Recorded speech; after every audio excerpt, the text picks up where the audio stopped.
James looked up and saw then that all down the valley snowmen were landing. Like this snowman his snowmen, most of them weren't very good at it. They bumped and bounced and rolled and tumbled and somersaulted in the snow. But in the end they all helped one another to their feet. Exchanging greetings, laughing out loud, all of them, James could see happy to be home. "I hope you enjoyed your flight," said the snowman, taking James's hand in his. "Now come along with me. There's a very special someone I want you to meet." As they tramped through the snow, the other snowmen joined them, and they all wanted to welcome James to say hello.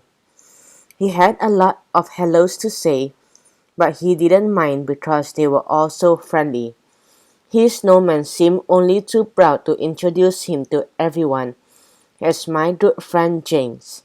James loved that, and they were words that warmed his heart.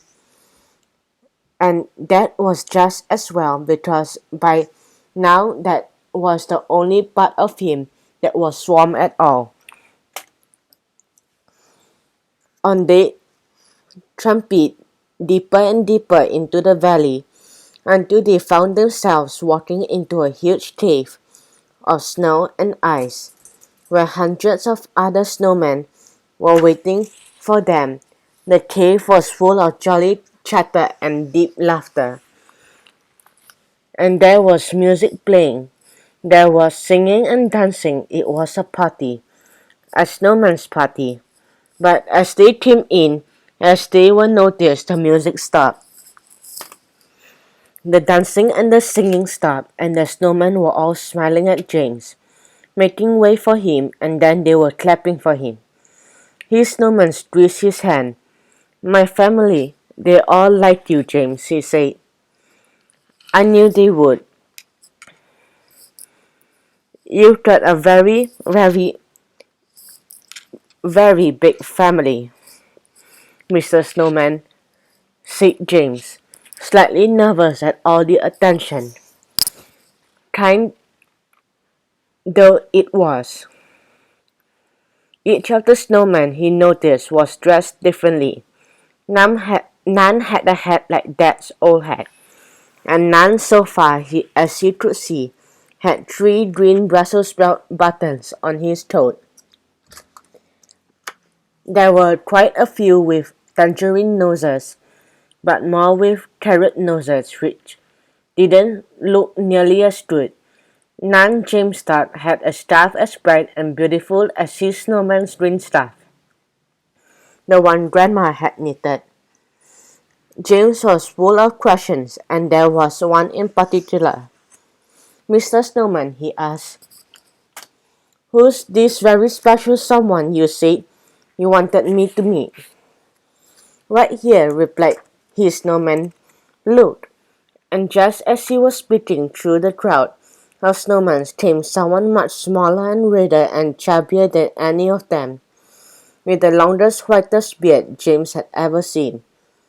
He looked just like Grandma's Father Christmas they always had underneath the Christmas tree at home.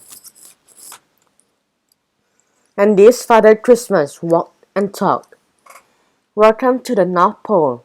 Welcome to our world, James," he said, coming towards him, smiling as broadly as the snowman. Father Christmas? Was this really Father Christmas talking to him? Was he living and breathing? Was he shaking him by the hand? Was this all happening? "Hello, you," Father Christmas said. "I was coming to see you tonight. And now you come to see me. You're James, aren't you? And you live on a farm with your mom and dad and grandma.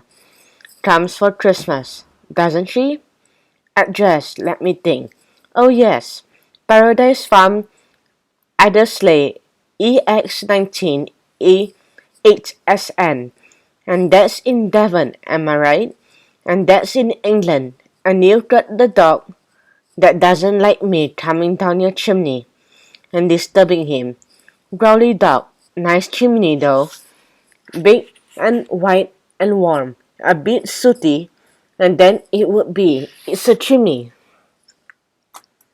James was speechless. Father Christmas knew everything about him.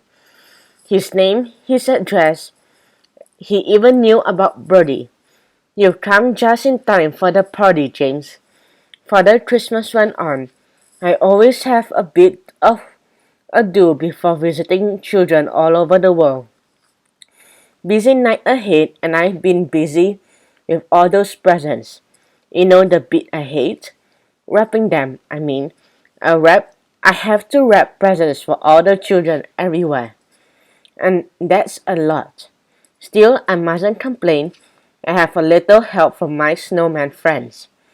But have you ever tried wrapping a bright green mountain bike with a big fat tires? He was shaking his head. The thing some children ask for. I don't know.